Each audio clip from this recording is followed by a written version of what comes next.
자, 안녕하세요. 금융정보 관련해서 일반인들이 알기 어려운 전문 내용을 쉽게 전달해 드리는 청새롬입니다.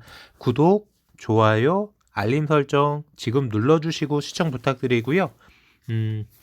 한 달 만에 다시 시장이 하락하고 있습니다.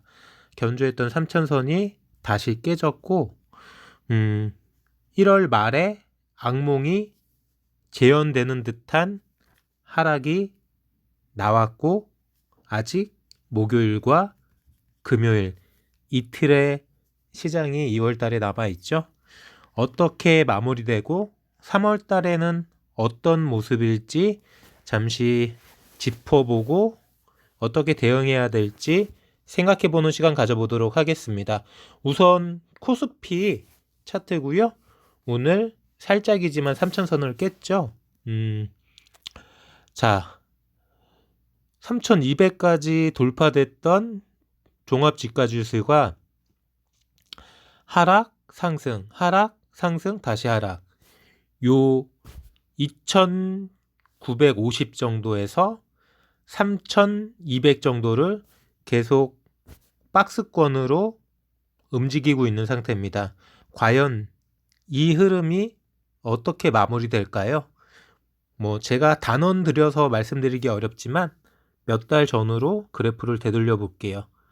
자, 코로나가 오면서 1400까지 2200을 상회했던 종합주가지수가 1400까지 폭락하고 이 공포에 빠졌던 지수가 올라오기 시작했습니다. 마찬가지로 2200 근처에서 버거운 모습으로 한번 조정을 받았지만 가볍게 조정을 이겨내고 2400을 넘겼죠. 다시 2400에서 하락, 다시 상승, 다시 하락, 다시 상승, 다시 하락을 반복했습니다. 자, 이 모습으로만 보면은 1, 2, 3 3번 윗부분을 쳐 맞았고 아랫부분으로는 1, 2, 3 3단 바닥. 자, 3단 바닥도 나왔고 3단 고점도 나왔습니다. 결과는 어땠나요? 3200까지 상승했습니다. 지금도 마찬가지죠. 한 번 깨지고 두 번 깨지고 세 번째 깨집니다. 저 3200을 돌파할 수 있을지 돌파할 수 없을지 전문가들마다 시장 참여자들마다 의견은 분분합니다. 조정이다, 폭락장이다, 여러 가지 말들이 많지만 저는 그냥 이 또한 지나가리라 생각합니다. 제가 주목해 보는 거는 한국 시장 전체 종목들의 영업이익 성장률이거든요. 보고서를 제가 보여드릴 수는 없지만 한국 시장 전체의 영업이익 성장률은 계속해서 상승하고 있습니다. 영업이익은 당연히 상승하고 있고요. 성장률도 상승하고 있습니다. 이 이야기는 지금 2000선에 머물던 코스피가 3000선을 돌파한 것을 정당화해 주는 통계고요. 또한 3000선을 넘어서 계속 추가 상승이 나올 거라는 예시라고 저는 받아들입니다. 이런 부분 때문에 골드만삭스가 코스피 3700을 전망하는 보고서도 나왔잖아요. 여러 가지로 시장 컨센서스라는 부분이 있지만 올해 삼성전자가 40조가 안 되는 40조에 미달하는 영업이익, 이 정도도 괜찮은 수준이죠. 이 정도의 영업이익을 나올 거라고 전망하는 게 일반적인 시장의 컨센서스입니다. 자, 저는 1월 달에 제가 뭐라고 말씀드렸냐면은 삼성전자 올해 영업이익 저는 50조 본다고 말씀드렸죠. 그러니까 제가 이렇게 장밋빛 전망, 턱도 없이 근거도 없이 좋게만 보는 건 아니고요. 저는 이렇게 생각합니다. 코로나 이전의 대한민국과 코로나 이후의 대한민국 완전히 다른 나라가 될 거고요. 그 원년이 2021년 올해가 될 거고요. 뭐 이스라엘 같은 경우에는 70% 이상 전 국민이 백신을 맞췄고, 뭐 영국이나 미국도 여러 국가, 유럽 선진국들이 계속해서 빠르게 백신을 접종하고 있죠. 물론 변이도 발생되고 여러 가지 변수도 만들어지겠지만, 올해 연말이 오기 전에 상당수의 국가들, 뭐 소위 이른바 코로나19로 박살이 났던 그런 선진국들이 대부분 정상화가 이루어질 겁니다.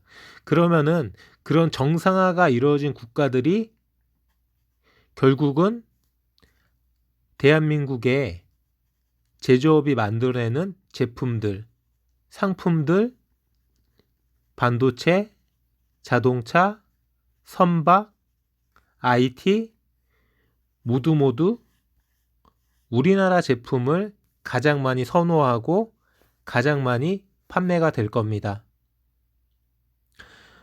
뭐 이 부분을 동의한다, 동의 안 한다 여러 가지 의견이 있을 수 있지만 저는 그렇게 보는 거고요.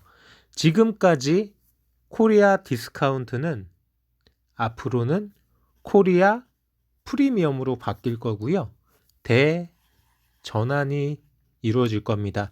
이런 제 전망은 그냥 덮어놓고 달릴 거라는 맹목적인 전망이 아니고요.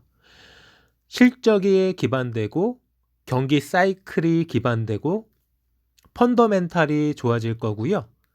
시장에 자금이 유입되는 수급이나 우리나라 시장, 코스닥이나 코스피 시장을 둘러싼 시장의 주변 요소들이 어느 것 하나 빠지는 게 없이 다 긍정적인 모습을 보여주고 있기 때문입니다. 실적 분명히 좋아질 거고요. 한국 시장의 기업들의 영업이익 성장률이 계속 상승하고 있습니다. 경기 사이클 바닥을 찍고 분명하게 상승이 나올 거고요. 작년에 대략적으로 우리나라 경제 성장률이 마이너스 1%였잖아요. 올해는 세계적으로 전망하는 대한민국의 경제 성장률 한 2% 후반대에서 3%를 보잖아요. 저는 그 이상을 봅니다. 분명히 전 세계적인 전망으로도 경기 사이클이 좋아지고 있죠. 펀더멘탈 또한 마찬가지입니다. 나쁜 부분은 이미 모두 다 반영되어 있고 상승 흐름이 계속 이어지고 있는 상태고 자금들은 계속 들어오고 있어서 수급은 좋아지고 있습니다. 시장의 주변 요소들 뭐 어느 것 하나 나빠지고 있는 게 없고요. 흠잡을 수 있는 요소가 거의 없습니다. 뭐 한간에는 뭐 비투를 통해서 개미들이 박살나고 있고 이런 부분으로 인해서 반대 매매가 밀려오면은 시장이 폭락이 나올 수 있다라고 이야기합니다.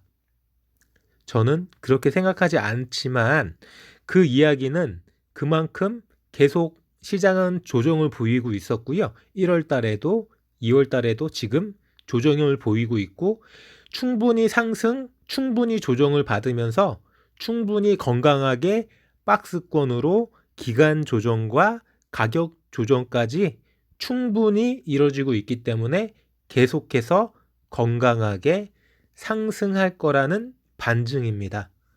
자, 지금까지 대한민국의 어떤 재산 가치의 척도는 부동산이었죠. 근데 제가 생각하는 부동산은 투자의 수단이 아닙니다. 삶의 기반이지 투자의 요소가 될 수 없습니다. 앞으로는 더더욱 그럴 거고요. 보유세도 올라가고 양도세, 매매세, 거래세도 올라갈 겁니다.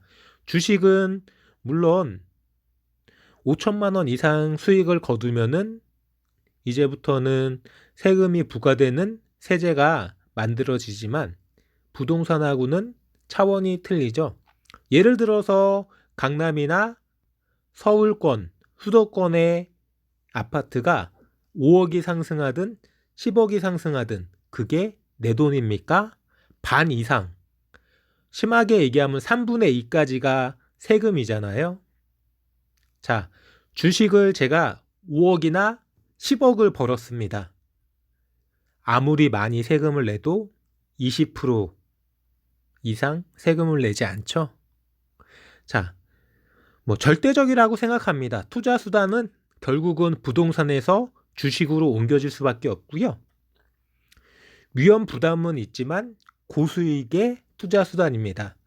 그런 만큼 부동산 투기처럼 그런 마인드가 아니라 투자의 마인드로 철저하게 공부하고 불로소득이 아니라 내가 정신적으로 노력하고 발로 뛰어서 정보를 찾아내고 아는 만큼, 공부한 만큼, 분석한 만큼 먹을 수 있는 시장입니다.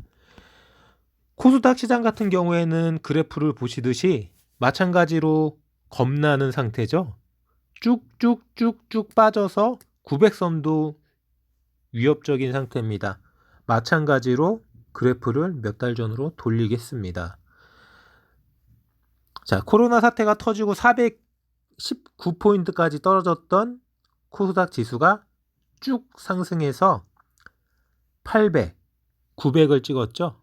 자, 다시 상승, 다시 하락, 다시 상승, 다시 하락입니다.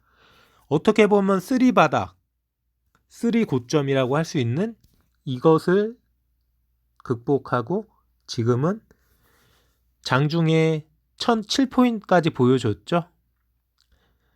12월 달에도 1월 달에도 2월 달에도 계속 건강한 조정은 나오고 있습니다.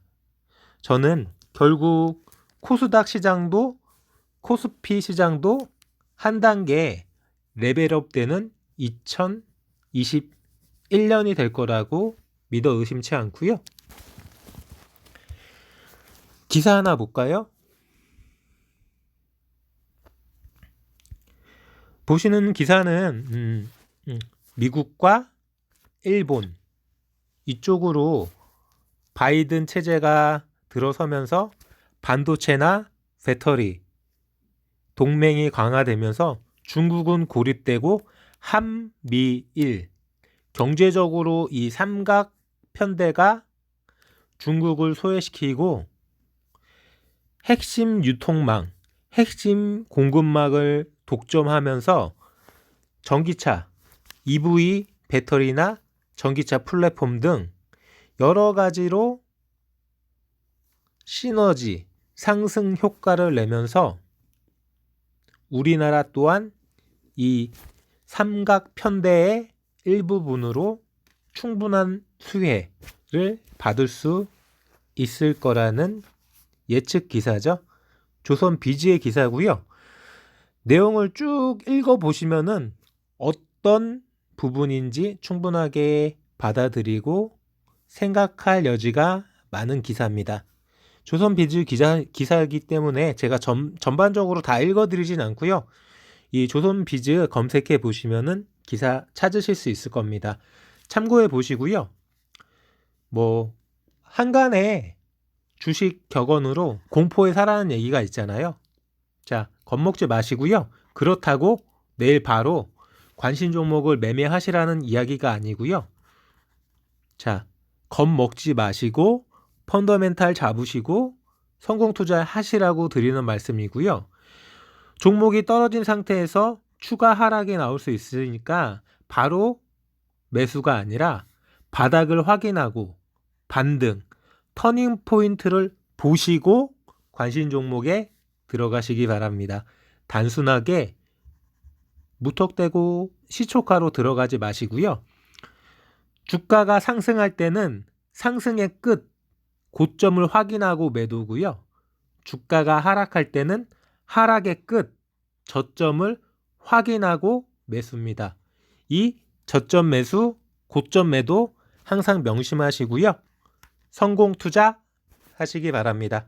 여기까지 금융정보 관련해서 일반인들이 알기 어려운 전문 내용을 쉽게 전달해드리는 청새롬이었습니다. 구독, 좋아요, 알림 설정 뿌잉뿌잉. 지금 바로 검색창에 청새롬